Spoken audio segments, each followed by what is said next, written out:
Big energy. Okay.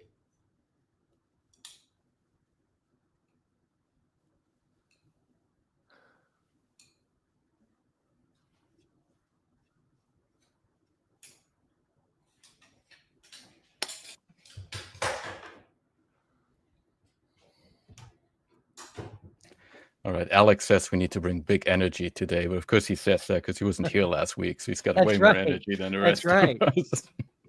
Where were you, Alex? I'm trying to remember even where I was last week. I can't even go back that far. You said jury duty, from what I remember. Oh Did you yes, actually have jury I got duty, called or in for jury. It's right. you actually had to show up? Is that I showed up, and they called a bunch of people out, and they said you can go home. Nice. And so, as I heard someone else say, "See you in 2 years." It's true. Basically it. I've never been called up. Tzvika, you're a guest today. Tzvika Shneider from Pynt, CEO and co-founder or founder, I forget. Yeah, co-founder. I have amazing Co-founder. partner. Yeah. You in Israel, you don't have jury duty, do you? No, we have reserve duty. Yeah, oh yeah, that's true. Yeah. That's good enough. That's good enough, yeah. Yeah. How long is that? Well, it's pretty depends, but I did few months. Yeah, maybe it's not like the time to play to get into it, but in the end, maybe just as a message, because I'm from Israel and I'm located in Tel Aviv. So on behalf of all of us, we would love everything, to be settled, and wish we have someone to, and we'll have someone to partner with, and I wish us and all the world just to become normal, normal one more time again. So hopefully it will happen soon. Yeah. For sure. I used to be in Tel Aviv pretty much every year from like 2018 to, except for COVID, 22, 21. But after that, I was pretty much there every year. Always enjoyed Tel Aviv, so I miss being there for sure. So we'll see you soon, hopefully. Hopefully.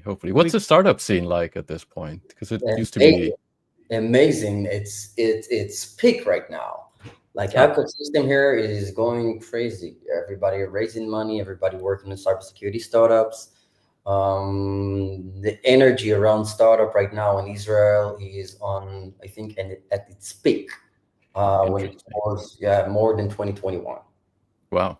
Because that was crazy. That's when every company was raising 3 rounds a year, it seemed.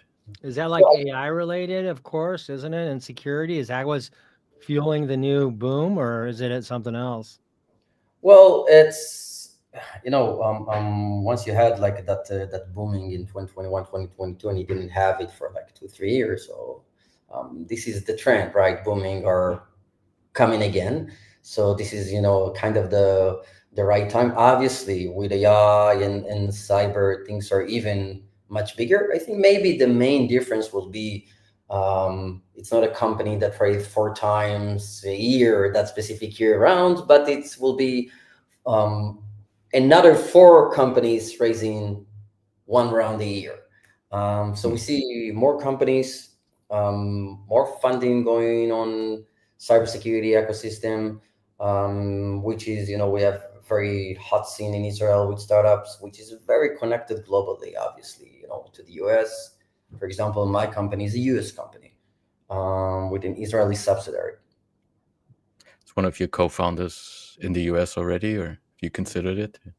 So yes, we are considering it, and I'm spending most of the time there. From on the planes, in my time from San Francisco, New York, Israel, and London. Especially, I would say, where are my customers.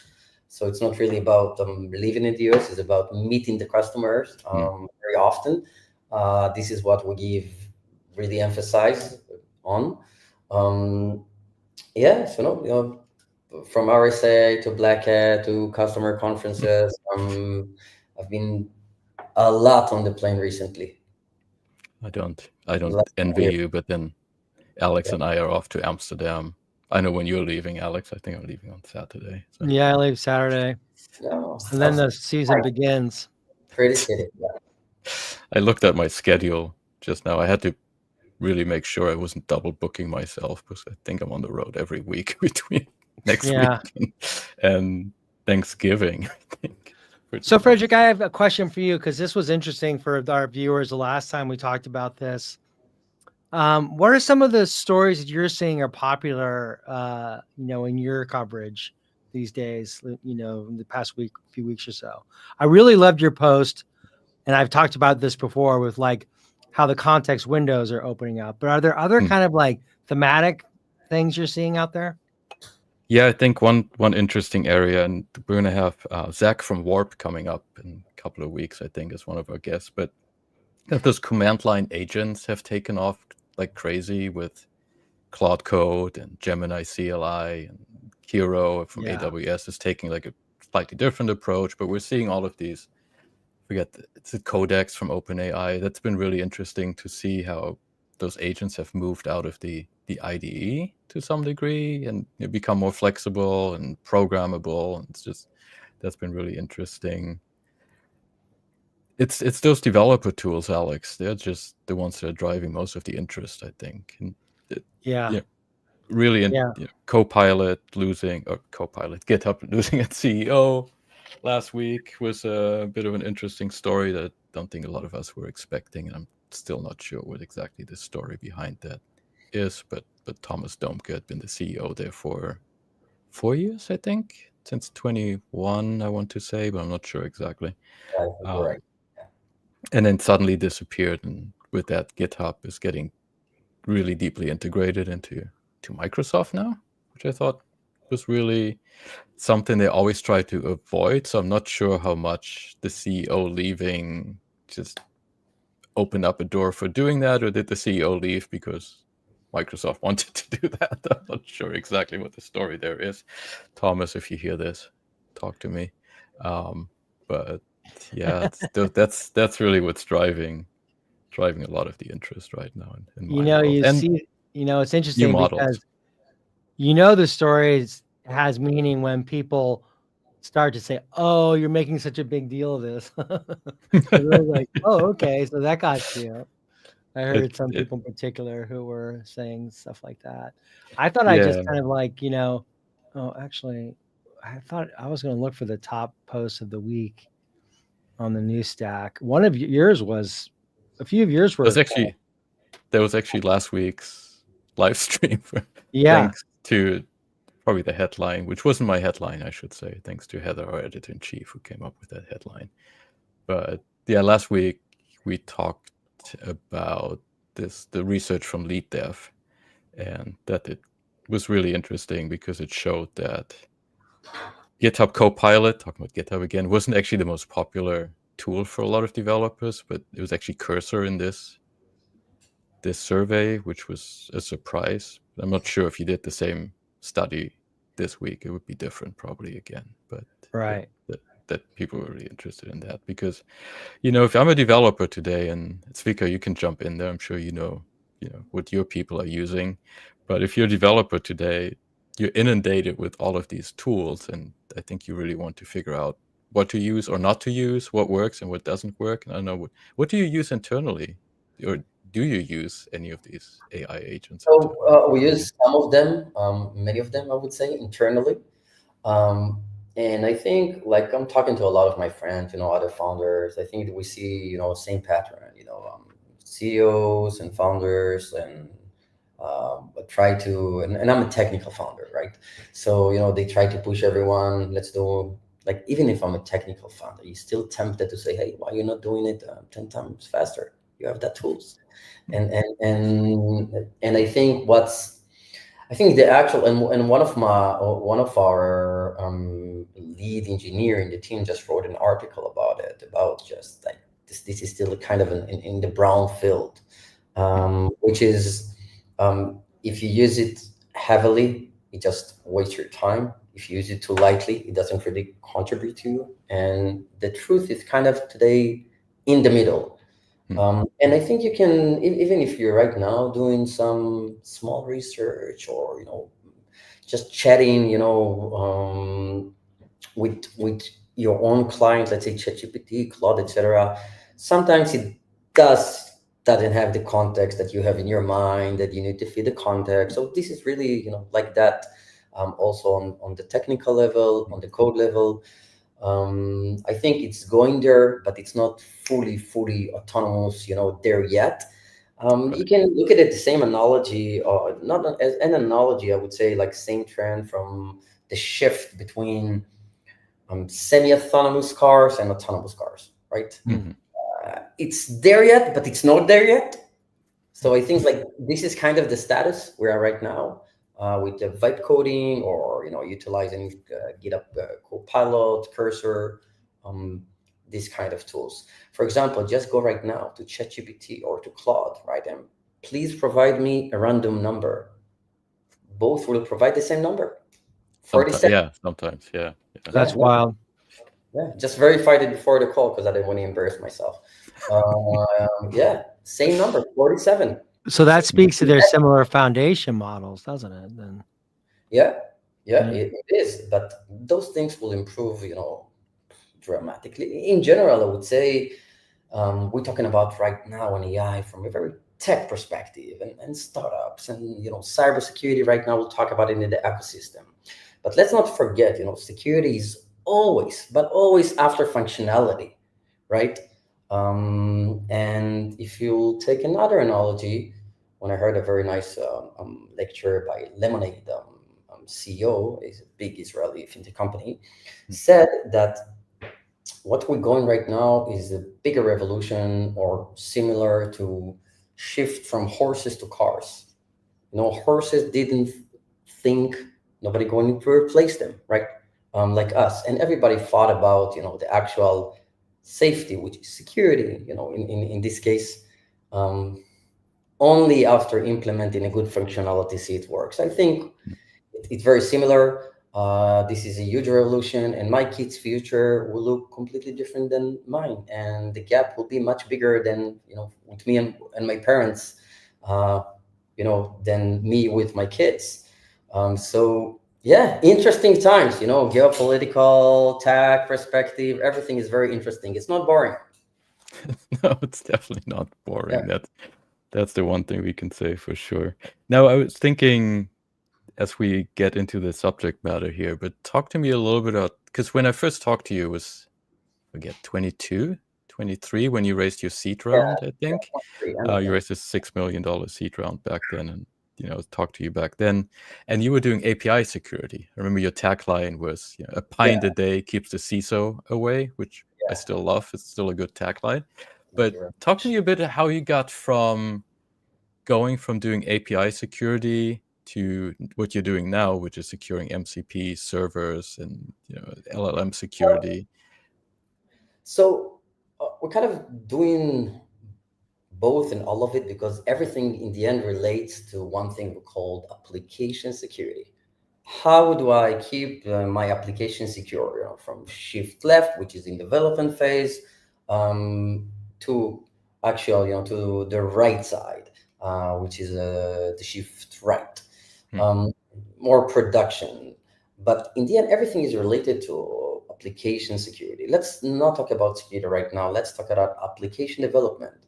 So, back then, end of 90s, 2000 something, we started with more of web, right? Web development. After that, around a decade ago, a bit more, a bit less, started moving or going forward to APIs. Some of them were old, after a couple of years, more modern APIs. And now in the recent years, in the two and a half recent years, we see evolve into LLM APIs. And now we see the next jump to MCP and agents. But in the end, everything is a piece of code being compiled and being built. And all of that, all the four things I just mentioned, the four layers, are same application. So in the end, as Pynt, our focus is to have to be, the one-stop shop for the best automated application security testing, like hacking, automated hacking. For in the end, our all our old pitch was, hackers will not scan your code; they're gonna hack. So let's do the hacking as fast as possible, as early as possible in the process, and making sure we feed the ones that can actually fix it. Which is today, developers, most of our issues today are kind of in the code, but not even like slightly in the code, like in the data flows, in the business logic. In 2025, we have a very stable, I would say, infrastructure and framework. So we're good with that to some extent, obviously. So most issues, are there. So in the end, we did not pivot, we did not change anything. Still, my bread and butter when my customers are with us for API security and API security testing. The truth is, it's include everything else because everything is APIs. You have more LLMs right now. You have more APIs because the way to consume LLM is by using API, right? So you have even more APIs right now. Same with MCP. MCP, just like for the audience, multi context protocol. It's a protocol defined by Anthropic, which is the company behind Claude, and you can. It's like similar. It's a protocol. It's like similar to REST for APIs for graph, right? It's not the actual client and the actual actor. So if you want to build an MCP, it's all about taking your application and wrap it in a way that an LLM can work with it in a very elegant way. So an MCP will work well today if you have a lot of APIs in your app, because most of what it does is trying to crawl your application and your APIs and see where the actual thing it should do with its own reasoning, how it should do it via API. So I hope it answers your questions.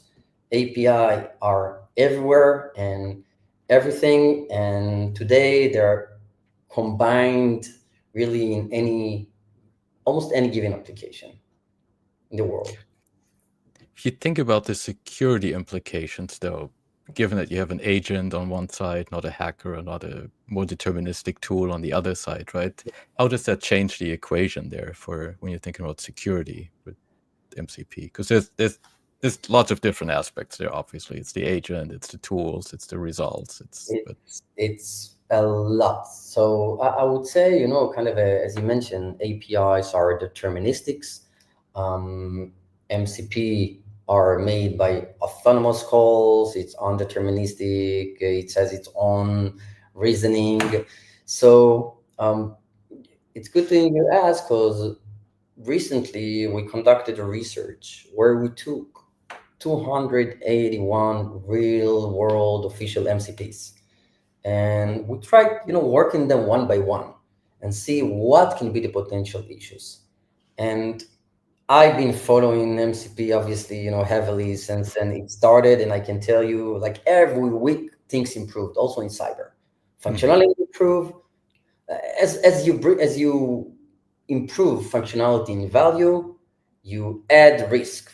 This is the acquisition, right? This is the formula. But you can see also with security, it got improved, week over week. But so if you take one single MCP, we found it's around 9% risk. But if you take a change of MCPs that works with each other, just imagine LLM works with each other with their own reasoning. This could be a very, very, bad. So we found, and I can give some technical example, we found that with 3 MCPs, the risk go to 51%. With more than 5 MCPs, the risk is going over 70 plus percent. So the reason is we also, by the way, showed it in a very cool research we do with Claude. So we took Claude, just Claude, like ChatGPT, etc. We connected an official MCP of Gmail, right? And we connected an official MCP of code execution. And we try to work with Claude and make it, and now Claude has access to my email. It can write email, it can read emails, etc. So our goal was to make Claude write an email that it doesn't detect as phishing and move to that other MCP that run the code, run a code. So it's funny because what worked here that was the combination of one, two MCPs working and sending themselves untrusted data, but we had still a problem, still a blocker with how cloud will not detect it as phishing.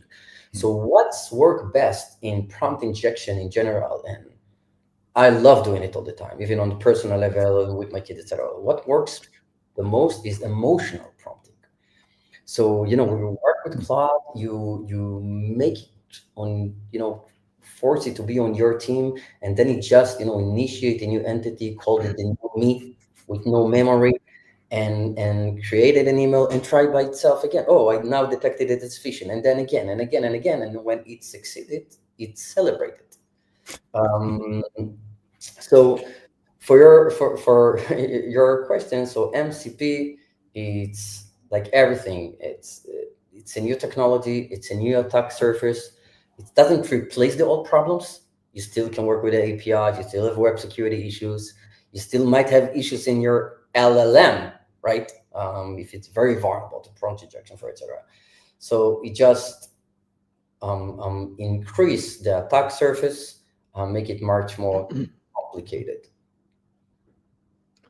So what kind of attacks are you seeing on on these environments, and how are attackers using MCP hosts to really to attack in new kinds of ways? So, for example, some organization also using MCP internally, right?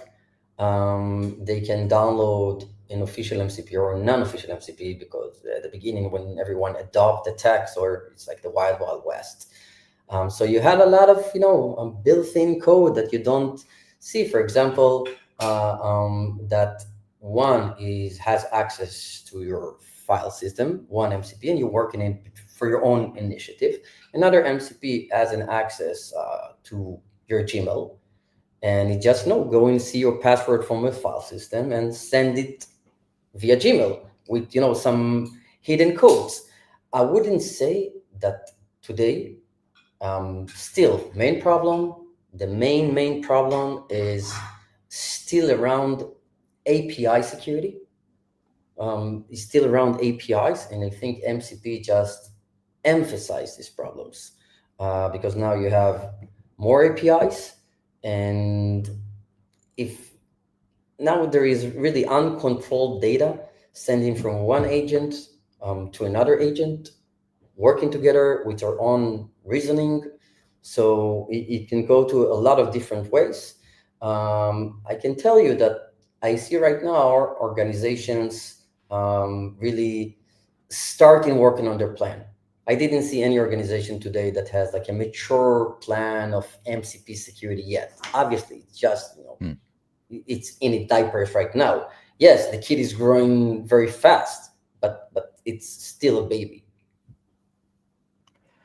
What about the servers themselves? Because you could have a malicious server as well on the other side. What can you do there if you can even do something, right? Because at that point, that data is flowing. So, can you try to elaborate a bit? That for me to make sure. Yeah, I'm just thinking if as you said, it's still the Wild West out there for these servers, and I see these directories of servers and everything. But what if you have a server that by itself is malicious and tries to manipulate? Yes, and this is what happened, by the way, also with it happened with open source. Like you have a very legit open source. Someone tried to mimic that open source with the same name or same characteristic or attribute. And then you somehow, without even using the malicious open source and not the official, valid open source. So this can happen the same with MCPs. And I think today, there is no, real visibility for that. What we did, I'm trying to not talk about, our product, more the problem, but I see, let's say, I see products evolved in the last month or two, also to provide you a visibility for which MCP is being used on your application, such as an API, like an API discovery, but MCP discovery. You have a list of all the MCP being used. whether it's in your application or in your organization, by developers, by even the CFO, for example. Everybody want a piece of the party, right? Like, oh, I can, talk with one MCP on my HubSpot as a CFO, on my Salesforce, and in parallel generate some reports. So all of that, there's a lot of guardrails needed to be implemented, and it's not there yet. I think a lot of organizations are struggling right now, and they do one of both. Either I'm kind of a bit of open policy, and I'm allow more before I just stop, and some of them, like, I'm stopped everything, and maybe I'm allowing one small thing here. And by the way, the result of not allowing anything is just people trying to bypass, because you cannot fight with it. Like, let's say AI, whether if it's our day-to-day use of these LLMs and ChatGPT, or enhance our work with AI, or even our product with AI, it's uninventable. It's there. Like, I think, like, my most used app today is one of those famous LLMs. Hey, I have a question for you, and and I can see where you're going with this. You're talking about how essentially, API security was a first step, right? And now we're reaching that second step with MCP security. But often what we see as a result is a lockdown, or you have to consent all the time to, verifying yourself or authenticating yourself, right? And so I'm curious on how you balance this user experience, with the capabilities, that developers want in terms of just basic security. How do you balance that in this day and age? So first, the one thing, in a big organization and even small startup, the one thing it's really hard to fight with is engineers. They have their own voice, they have their own power, and in the end, the whole goal of everyone is to make faster innovation. And in the end, let's not forget, the purpose of all the companies and the product is to make money. It's not to make security, it's to make money. And you get money if you work on more functionality, you get it out there, and your users are using it. So I think everyone puts that in the first place, before anything. Right. And regarding the actual balance that can happen today. So let's just give an example. I'm working, for example, with Claude. So when I connected an MCP to Claude, whatever was required was an actual operation or an actual action. Me as a user, I should give in a consent, and it's there right now. But after I click it 4 times, I notice, the check in the box, I never ask me again. So you just click that never asking me again, and you forget about it. And then everything happens automatically without your consent. So I think today, this is a very big problem of CISO. It's a really big problem, because on the one hand, you have lots of innovation. You can progress in much faster pace. But on the other hand, it's create issue today. I think in most organizations, what I saw today, it started when everything is blocked, but now I see, like, the actual opposite, when everything is open, and let's block it one by one. So my personal opinion is that, on the one hand, on the application level, we have two different angles here. There is me as a company right now. There is my IT part and my application part. My application part is, then I work with my application, I develop my application, and I sell it to my customer, to my business partners, and they using it. I need to make sure that's secure, that's leave them secured, me secured, and other data secured, etc.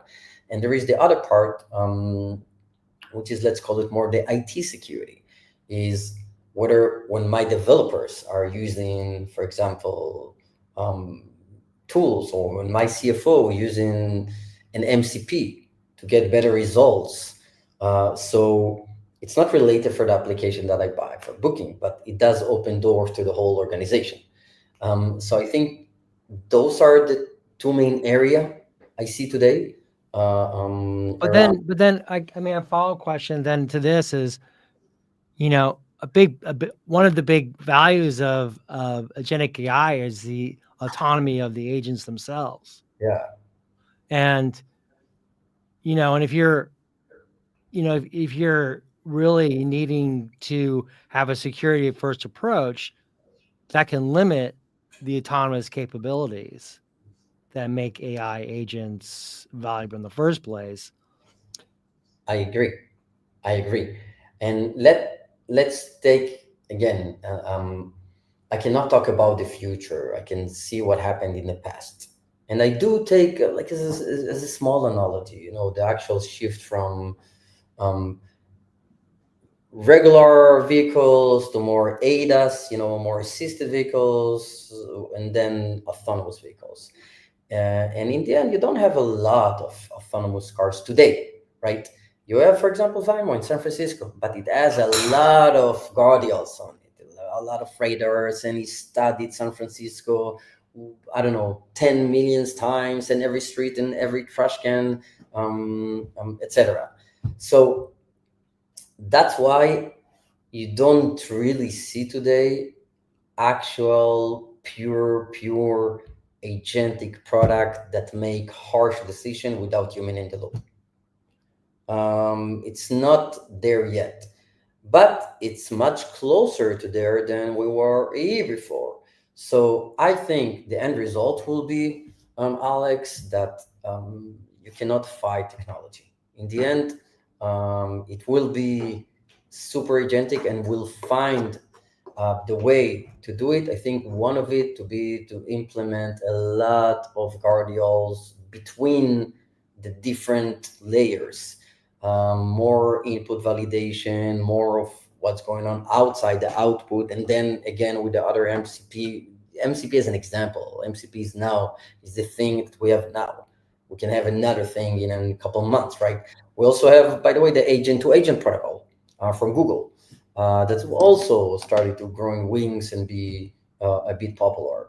So I think the end result that like anything that like advanced tech in the end will get there, and will implement more, I would say, like heuristic guardrails until we have enough of safer models to implement those guardrails even with AI. So we'll have AI that is today, you have AI. If you go to GPT, the AI is, oh, this is an expert, this is a fast response, etc. So we'll have one that is super secure. Since you mentioned A2A, is that actually something, Google's agent-to-agent protocol, is that something that has come up in conversations with your customers already? Because it feels like it's even MCP is still early for most. But. You're right. We're talking from tech hype perspective. No, customers are focused today still on first grade issues, API security. Still, the whole big enterprise that serve a lot of customers today, when they use the product, there is, I don't know, like 99% of 0.9 APIs issues rather than agent issues. It's not there yet, but it will go there. And our goal as cybersecurity vendors and is to be ahead of the curve, right? We're talking about a problem right now, which is maybe on a scale is a next year problem, or in a few months.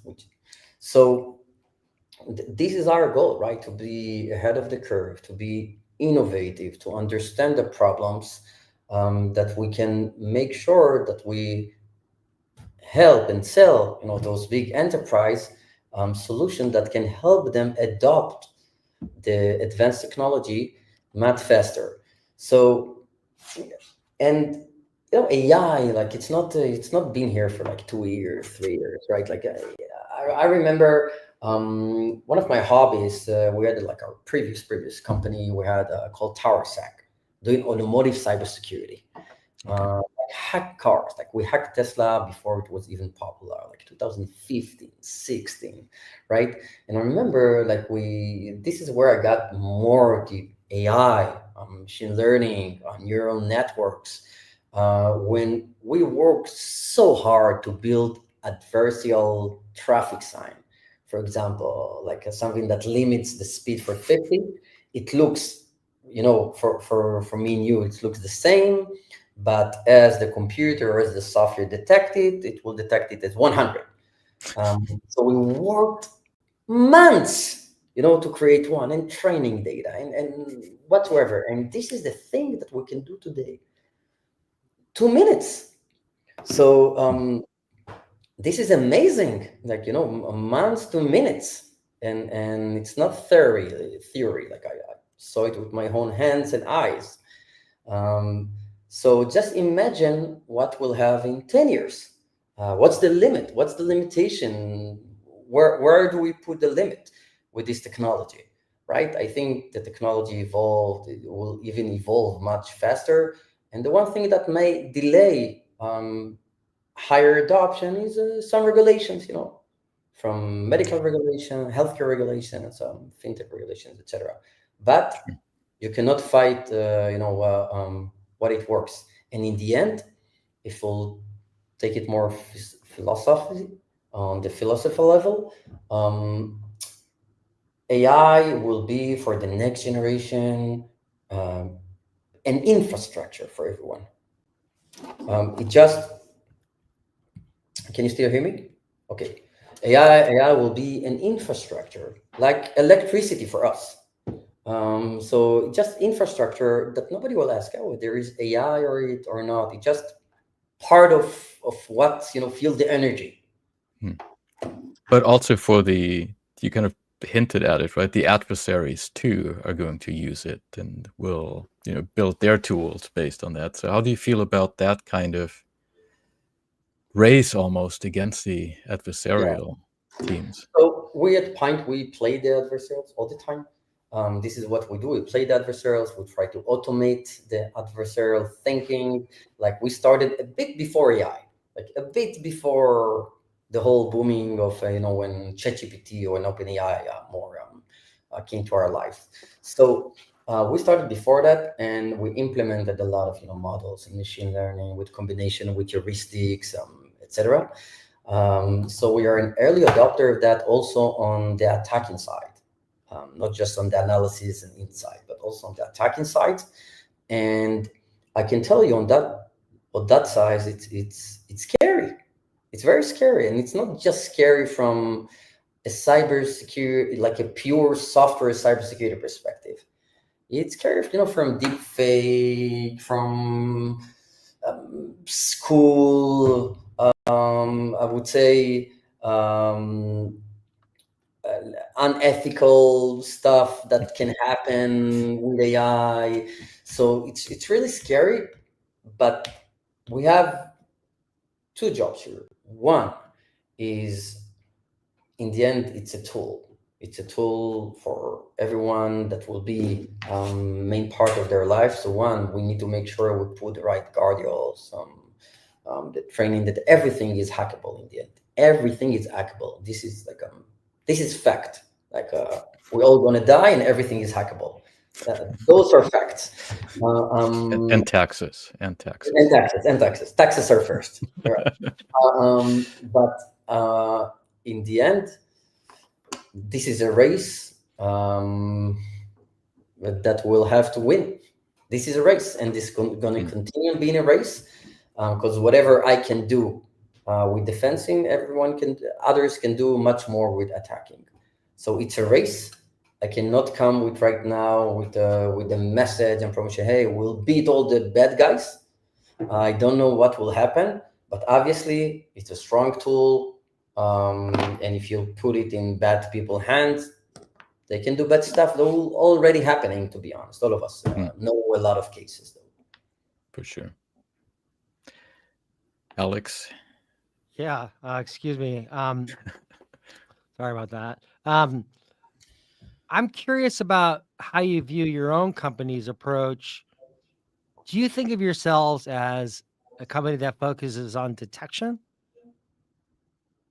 So our goal is to make sure our customers release secure software that at best almost cannot be hacked, okay, that reduce the risk dramatically. So detection, usually usually when people say detection, usually they mean it's more like in at least in my ecosystem, okay, it's more about detecting if there's a problem in production right now. I would say our goal is to do one, discovery of the asset. Second, attack it to make sure it's secure and help the organization to actually fix the issues. So if you meant that by detection, so yes, we detect the problems and remediate them, or by ourselves or with a human in the loop. It depends which issue.